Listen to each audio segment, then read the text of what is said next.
પરિવારમાં લગ્ન પ્રસંગો માટેનું આમંત્રણ પ્રતીક એટલે કે કંકોત્રી અને હવે બદલાતા સમયમાં ડિજિટલના ટ્રેન્ડમાં કંકોત્રી પણ માત્ર શુભ પ્રતીક બનીને રહી ગઈ છે. તો ઘણા શ્રીમંત પરિવારોમાં ડિઝાઇનર કંકોત્રીનો ટ્રેન્ડ પણ જોવા મળી રહ્યો હોય છે, જેને લઈને આ પરિવારો હજારો રૂપિયા પ્રતિ નંગ તૈયાર થતી કંકોત્રી પણ ખરીદતા અચકાતા નથી.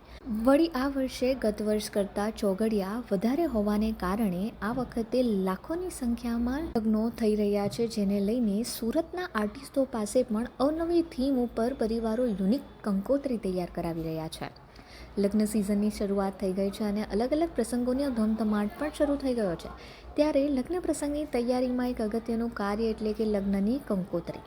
લગ્ન પહેલાં લોકો મહેમાનોને પ્રસંગ માટે આમંત્રણ આપવા માટે અવનવી કંકોત્રી તૈયાર કરાવડાવે છે. ત્યારે આ વર્ષે ડિજિટલને બદલે ફરીથી લોકો કંકોત્રી તરફ વળ્યા છે.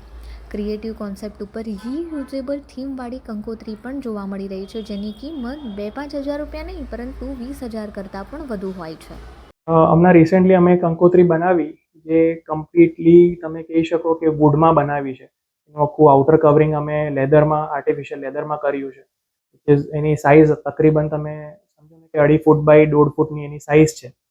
અને એ કંકોત્રી એ રીતના બનાવી છે કે છોકરા છોકરીનું નામ જે અમે લીધું છે તે અંદર બધું રાખ્યું છે, ઉપર જેને આપ્યું છે એનું નામ, સો દેટ એને સ્પેશિયલ ફીલ થાય. રીયુઝેબલ નામ સાંભળતાની સાથે જ તમને થશે કે આ તો વેસ્ટમાંથી બેસ્ટ જેવો કોઈ કન્સેપ્ટ હશે, પરંતુ કંકોત્રી માટે ઉપયોગમાં કરવામાં આવેલો આ કન્સેપ્ટ કંઈક અલગ જ છે. પહેલી નજરે તો આ કંકોત્રી એક ટ્રંક બોક્સ છે એવું કોઈ માની શકે એમ જ નથી, પરંતુ સુરતના આર્ટિસ્ટ વરુણ અને સ્નેહા દ્વારા આ ટ્રંક કંકોત્રી તૈયાર કરવામાં આવી છે.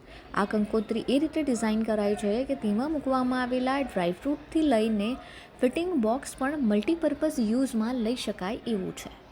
આ ટ્રંક બોક્સનું વજન અંદાજે 10 કિલોગ્રામ છે અને તેને બનાવતા 2 મહિના જેટલો સમય લાગ્યો છે.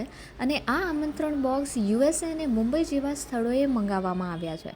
તેમાં લગ્નની વિવિધ વિઝીના ડિઝાઇન કાર્ડ, જેને પણ ફાઇન લેઝરથી કટ કરવામાં આવ્યા છે. તમે કંકોત્રી જ્યારે ખોલો ત્યારે એમાં અલગ અલગ જાર્સમાં 6 ટાઈપ્સના અમે ડ્રાયફ્રૂટ એમાં પ્લેસ કર્યા છે. એક ગાયની મૂર્તિ છે અને એક આખું આપણે જે 6-7 ફંક્શન્સ હતા એના ઇન્વિટેશન કાર્ડ મૂક્યા છે. Everything is placed in a way કે બધી જ વસ્તુ યુઝ થઈને આખું બોક્સ તમે રીયુઝ કરી શકો ને એ રીતના બનાવ્યું છે, સો દેટ વસ્તુ ખાલી એકવાર જાય ને ત્યારે અટ્રેક્ટિવ નહીં લાગે, પણ જેને આપી છે એ કદાચ વર્ષો સુધી ને વાપરી શકે. અને આ આખી વસ્તુ જેની હું વાત કરું છું, ઇટ કોસ્ટેડ ધેમ અરાઉન્ડ 28,000 રૂપિયા.